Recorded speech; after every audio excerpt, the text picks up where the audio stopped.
Yeah, perfect. So hello everyone, it's great to be here and thanks very much for inviting me along. So I'm just going to talk a bit about what we've been doing at Climate Action Strathaven over the last kind of 18 months. And as Janet said, Strathaven and Bigger are quite similar, so hopefully I'll be able to kind of demonstrate that there's quite a lot of kind of low-hanging fruit that we can all kind of do to make our communities much more sustainable.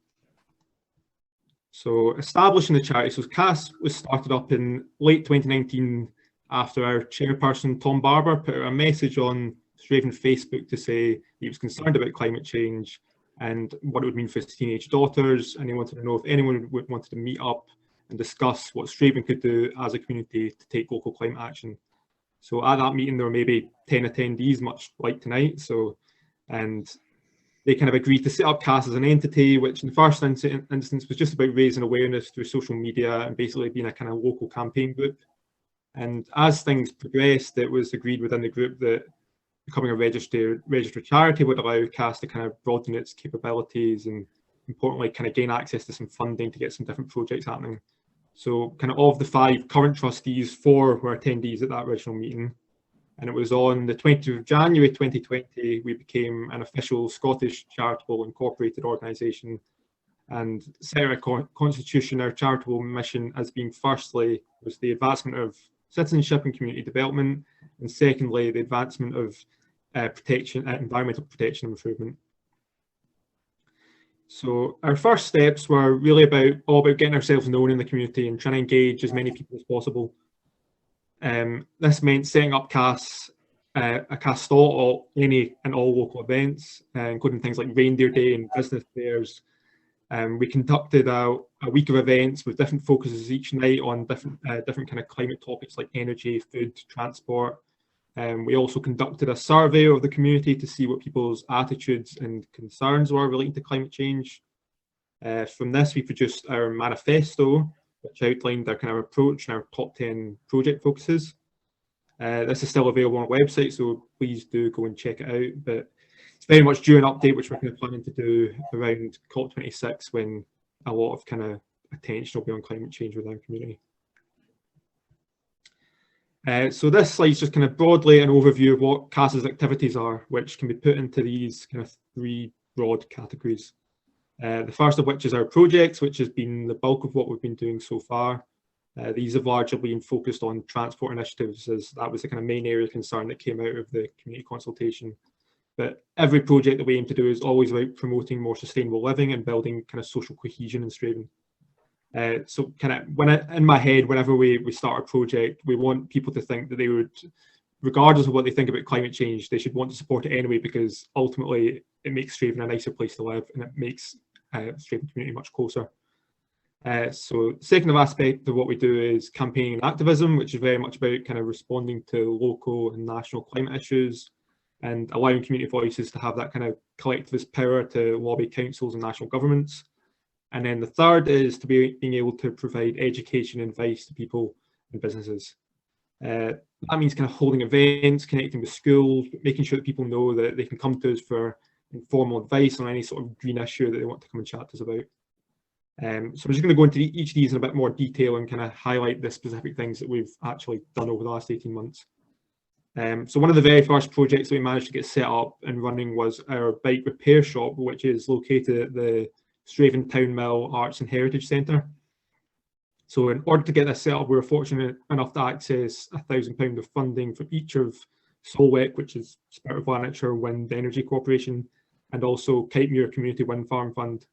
From there, we're extremely fortunate in that the government was operating its free bike repair voucher scheme. So through this, we were able to conduct around £7,000 worth of free repairs in our community. This was incredibly popular. We had 3 pop-up events just to get it going, and we managed to fix over 150 bikes just from that. The success of this kind of enabled us to make the bike shop a regular thing. We now open every Saturday morning in the town mill for repairs. Through our repair shop as well, even though it was never really part of the original plan, we had loads of people donating their second-hand bikes to us, which our mechanics then repaired, and then we sell them back to people in the community as a kind of cheap, sustainable transport option. So going forward with the bike shop, we've been awarded more funding from Banks Renewables to conduct subsidised bike repairs at 90% off for people that are accessing the Stravan Food Bank. And then we've also accessed funding for 50% off vouchers, which will be available kind of universally as well. We're planning to put in further application to Solwec again, which will be to be able to kind of offer to install things like panniers, child seating, baskets, etc., all kind of free of charge, so that people can turn their bikes into a vehicle which is kind of capable of a much wider range of journeys, like going to the shops, appointments, dropping the kids off, all that kind of thing, and much more capable of replacing that kind of car journey.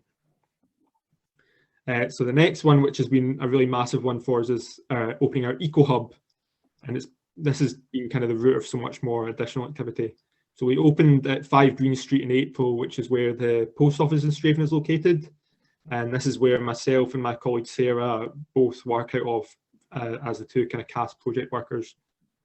So sharing this space with the post office has been a really great thing for us as well, because the footfall that we get is just so much more than we could ever have hoped for if we were just kind of tucked away in a side street and just had a wee kind of small office.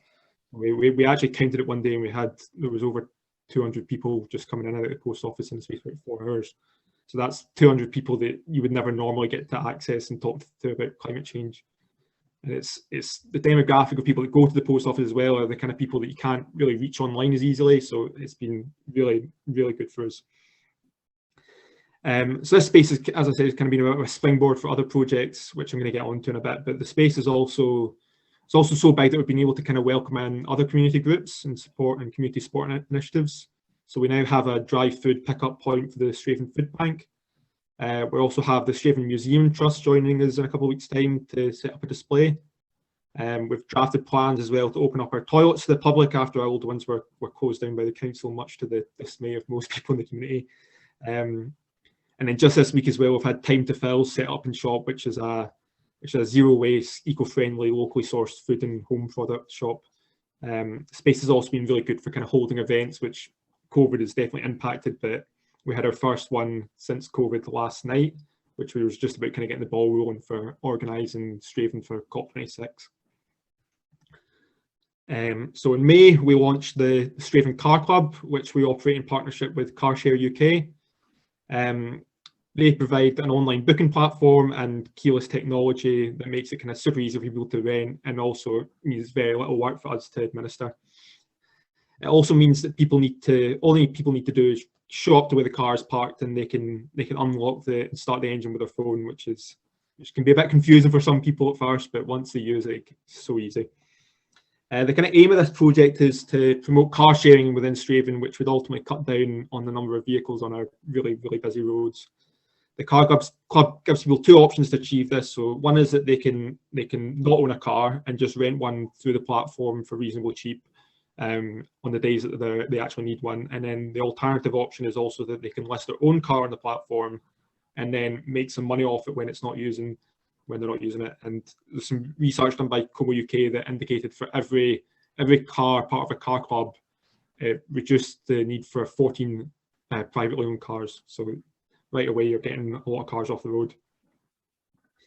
So one of the vehicles on the platform is CAS's very own electric Renault Zoe, which has been really popular and has been good for generating some income for us as well. But it's been really good for kind of getting people to try an electric car. Having one in the community, it means people can think, oh, I've never driven an electric car, so they take it for an hour, which we were letting people do for free.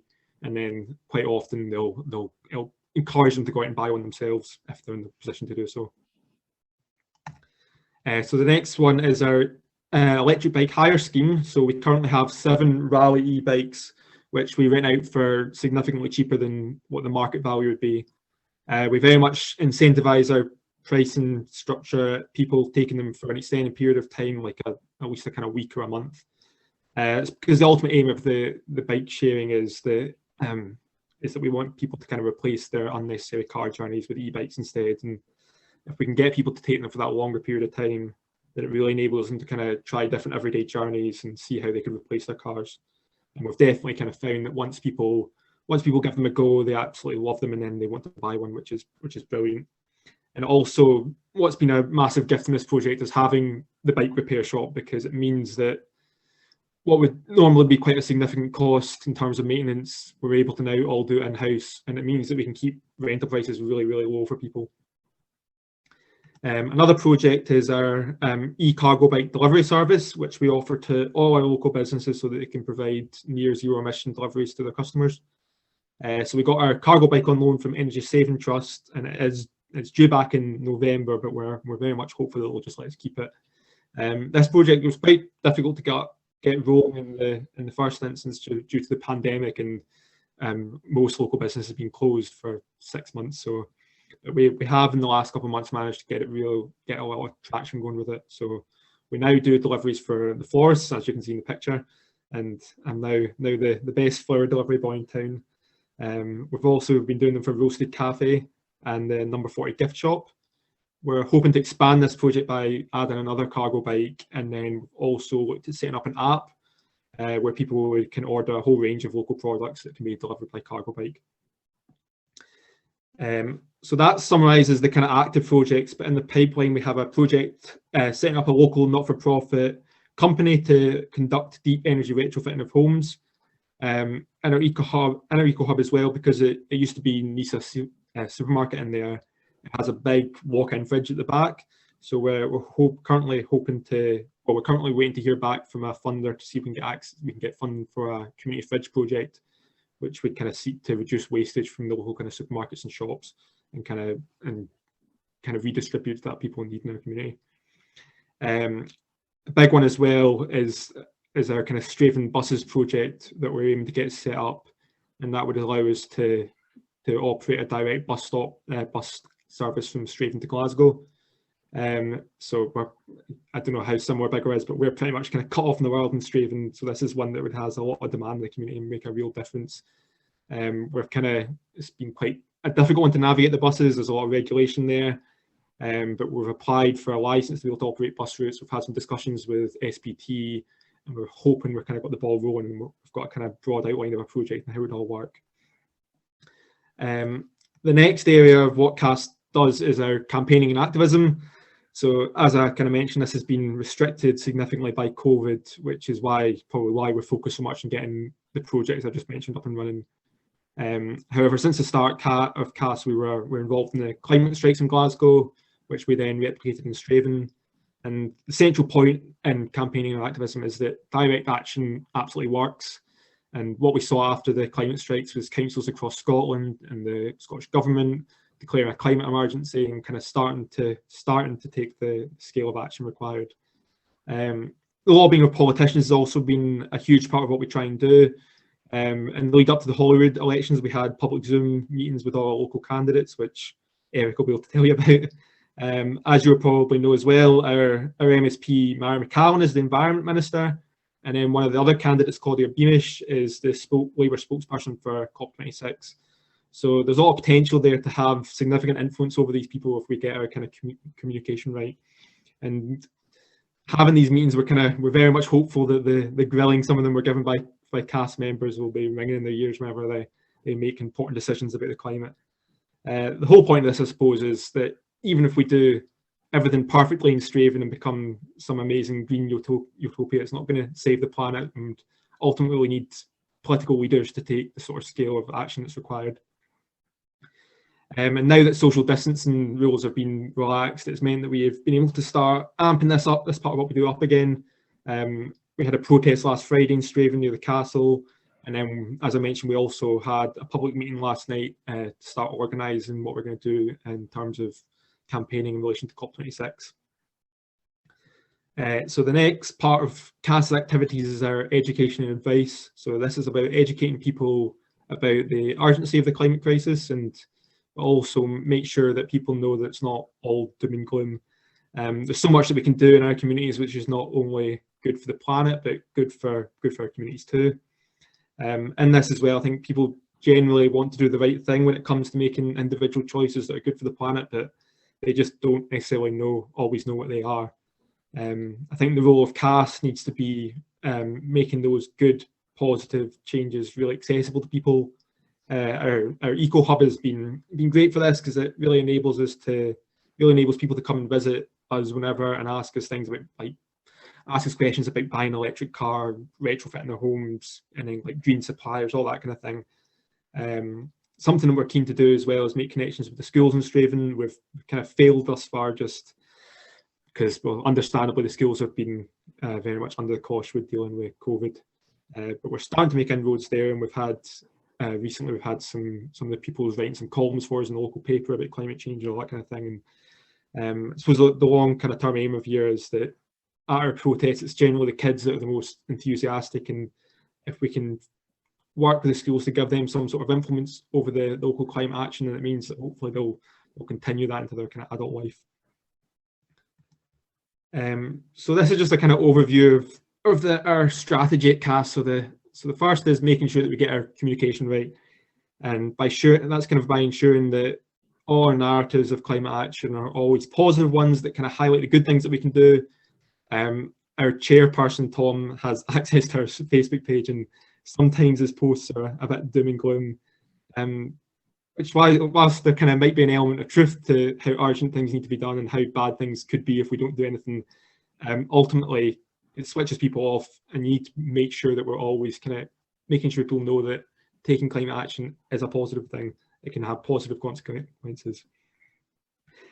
Social media and kind of having a presence in our eco hub, as well as I mentioned, having a regular column in the Stravan Echoes has been really useful in terms of getting the communication across. The next element's collaboration. So it's no use just Climate Action Strathaven doing anything. We need to work with everyone in the community, and that means local businesses, schools, as I mentioned, politicians, and other community groups. Everyone's got a role to play, and it's just about making sure that if everyone buys into it, then you're much more likely to get a better end result. And something that's been massive for us as well is knowledge sharing with kind of like-minded community groups and charities across Scotland. So which is much what we're doing just now, but it was really helpful for us kind of navigating different projects and talking to other car clubs across the UK, talking to other bike sharing schemes across the UK. And I suppose the message there is that no matter what difficulties you come into, there's going to be another group across the UK that's doing the same thing, and we've encountered the same problem. So just making sure you're networking with other groups is really, really important. And the last part is consultation, and it's about having that ongoing dialogue with the community where they're consulted at every stage of projects, and making sure that we've got that open door policy and making sure that people can actually come to us with their ideas. Again, it's no use CAS being a kind of top-down organisation that doesn't really give. The only people that access the power in our community group is the 5 trustees and maybe the project workers. Really, what our role needs to be is an organisation that gives everyone in the community a bit of say. If there's going to be a huge green transformation in the next kind of 20, 30, 40, 50 years, then it's about making sure that people in the community get a say in how that's actually going to happen. Because would you rather it be imposed on you, or would you rather everyone actually takes an active role in making the change happen? And that kind of finishes up, but if you've got any questions about how we've accessed funding, anything at all, any of our projects, then fire away.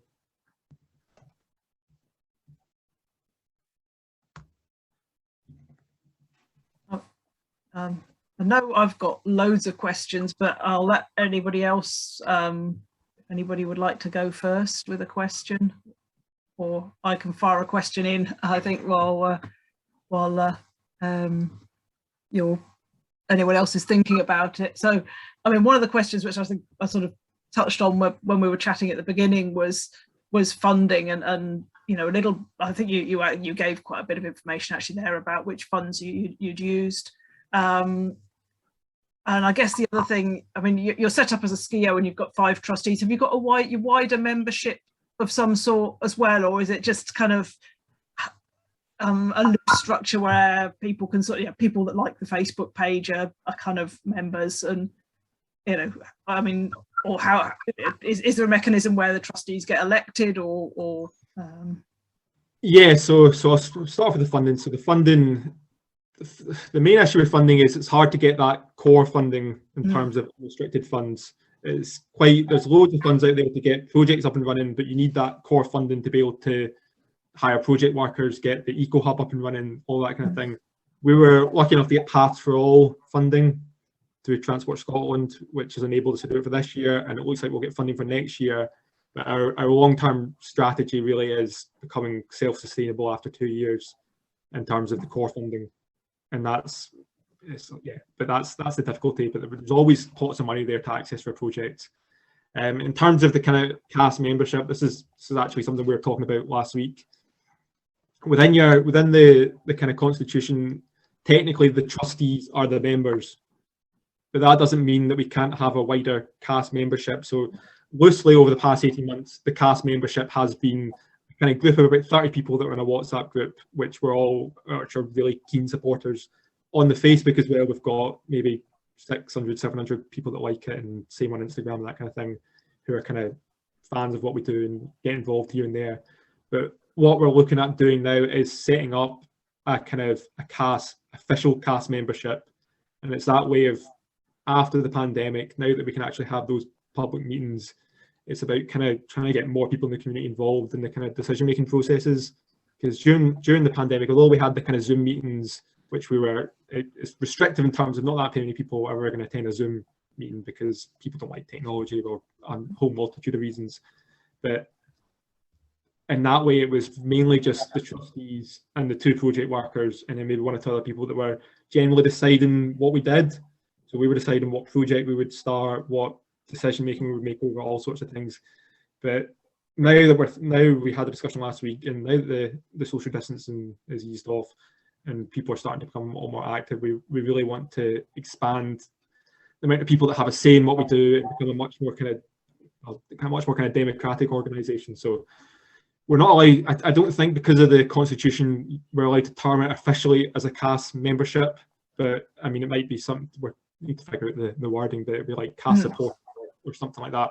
And the way we're going to do it, I think, is that somebody you'll pay £1 and that'll give you CAS membership for a year. So it's not going to price anyone out, and it's just about people kind of having a bit of skin in the game almost, and just kind of, it's almost tokenistic, just £1, and that gets your membership for the year. Yeah. And that way those people will have a monthly meeting whereby all those people will be able to attend and will vote on certain things. Yeah, and I mean that's the sort of thing that funders like to hear, is that, you know, it's not 5 people representing Stravan. There's some mechanism for people to figure their ideas and have a say. Yeah, it's worth saying that we do ongoing consultation in terms of the fact that we'll use our social medias to do surveys and all that kind of thing. But I think to really get people active, a membership's required, and I think an official membership's required, and that's kind of where we're heading. Mike, you're mute, I think, at the moment.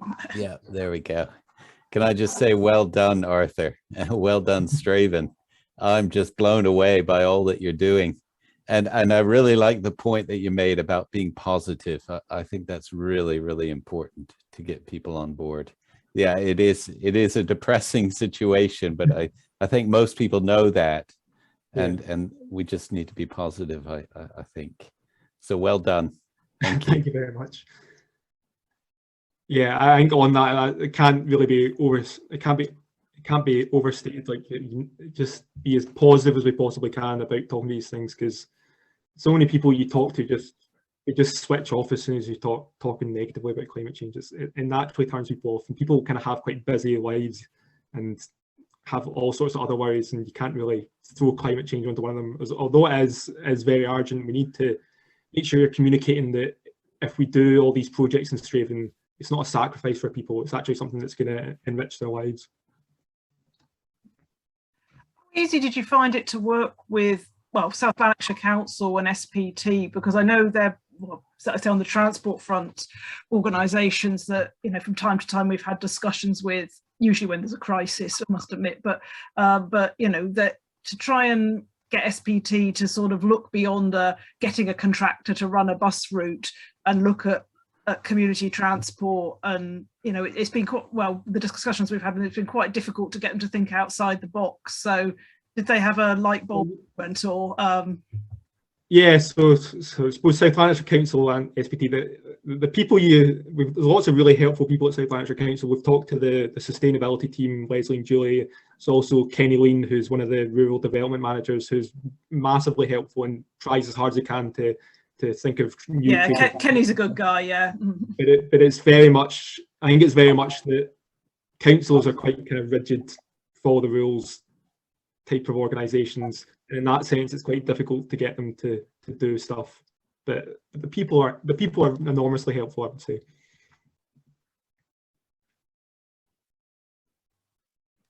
I'm using my phone. I can't work out how to put my hand up, but Oh, sorry, Eric. We can see you. You wave. all right. Okay. Well, I wasn't sure. I'm on my phone, so I can only see 3 of you at a time, so it's All right, a little yeah. bit awkward. But no, I was going to say yes. I think South Lanarkshire Council is remarkably inflexible in just about everything that it does. It also is rather neglectful of Clydesdale as a whole, including Stravan, but bigger as well. A lot of people there just don't have a clue where we are. There are some very helpful people, Kenny Lean, and there are a number of other people that are very helpful. But what I was going to say was, I think one of the important things to make action on climate change actually work is to make it positive. Mm-hmm. And this is what you're doing. So I'm not saying you're doing it wrong. I'm supporting you. But you know, the idea that if you tell people that you want to take their cars away from them, they will react as though it's horror. But if you can say to them, I'll give you a train ride into Edinburgh, so you don't have to worry about parking when you get there, and it's cheaper and it's more convenient, and you're going to like it better, then it's a positive. And I think that's very much what CAS is doing, and I think it's very much what we could do in bigger. There's an awful lot of things we could take from you, like the cycling. Unfortunately, one of the things I found South Lanarkshire very inflexible about is the idea of building cycle routes. We've got some work done in Carstairs Junction just recently, but that took an it's being done, it's not been done yet. But it's taken an awful lot of effort to get, frankly, very little done. I think there are really ambitious cycling projects that we could do in bigger if there was the momentum, if there was the will to do them. But I get simply told, you know, using the old railway track to do a cycle track across to Symington, the farmers don't want to give up the land. Oh well, that's the end of that then. Let's not bother. And that really is the attitude that you come across, and it takes a bit. To change it. Yeah, and I mean there is community right to buy, which is probably a bit socialist for you, Eric. But you know, no, I'm there. I mean, we've been pushing the right to buy with Clyde Bridge. No, I mean, I think, you know, when there's something as obvious as that, and you have the interests of 1 or 2 people saying no to the entire community, then yes, I think it should be a negotiated purchase, but at the same time, it shouldn't have been sold to them in the first place. But it should be a negotiated purchase. But if they really are that intransigent. Yeah, because I think the danger with the I'm sort of getting off of Arthur's points a bit, that we've got with the Symington cycle track is we get fobbed off with a second best, which is a bit of glorified pavement next to a fast. No. Absolute horror. We do need to push for an off-road multi-user route, and not, you know, because it's to be that the group taking it forward, you know, it's a voluntary group, you know, it's a volunteer group, but I think they're being fobbed off with second best, and you know, we need to raise the ambition, and that's coming out actually of the Community Action Plan survey. I haven't got all the responses in, so I don't want to go on too much about that. No, I merely took that as an example. But an off-road route is what people really want, not a glorified. It's the only real answer. Anyway, sorry. Anyway, sorry, go on. I was interested in your e-cargo bike and wondering, I have been to Stravan, but I don't know, I'm not familiar with your producers areas and whether this was just purely within town or whether it involved some of the local farms who had farm shops or the like. But I was wondering whether you thought of electric vans as well. Yeah, so we don't have any electric vans just now, but we're kind of hopeful that we might be able to get one on the Car Club platform that would allow people to kind of rent them for quite cheaply. But in terms of the cargo bikes, yes, local farmers have been kind of involved as well. One of the guys runs St Bride's Poultry, and he's signed up to do some cargo bike deliveries as well, which has been really good. Okay. There's also quite a few different kind of farm shops that have opened up around Stravan, so we're kind of in the process of trying to communicate the cargo bike service to them and making sure that they know how it would all work and that kind of thing. So I think the cargo bike one is something that can just it could completely take over in terms of within our area. There's so many deliveries that go from all the shops to just doing journeys that are less than 5 miles. They could all really be done by cargo bikes in the same amount of time. So I think it's just about once people start seeing them out and about and start seeing them actually doing deliveries, then it starts to kind of, because that's kind of how the businesses that have signed up already, they've seen another business doing it and they're thinking, oh, I could do that as well. And it's just about, I think, I'm hopeful that this project now is just going to keep going and going and going and expand. Yeah. Just one other thing. I was interested in the size of the base, your hub, and what was that building originally, and how did you get hold of it, or is it a sublease or whatever? Yes, so I couldn't tell you the square foot because I've never actually checked, but it's very big. So it used to be Nisa Supermarket, and then that closed down and they split it into two. Yeah. So it's still a massive space. So at the back wall is the post office, and then we have a massive space in front of that, which is quite long. So that's, so it's a massive space. The reason we got that is it was left empty for about a year, 18 months before we moved in. And it was actually just the post office, and it was kind of this dingy wee empty supermarket people had to walk through to get to the... I think we might be able to think of a similar building in bigger, actually. Yes. Yes. Mm-hmm. Thank you. So we're fortunate enough to get the building through the pastoral grant as well, and that was pay for the lease for a year. And then we've got we've had some discussions with the landlord, and I think the next stage would be to sign a 5-year lease if we can, and then that would enable us to use there's a lot of space kind of behind the post office that could be used for a whole variety of things. Like I talked about the community fridge, and then there's kitchen space there that you can have for a community cafe and all that sort of thing. So I think if we get past the first year and there's a kind of sustainable financial model for casting, there's a whole range of other things that we can do as well in there.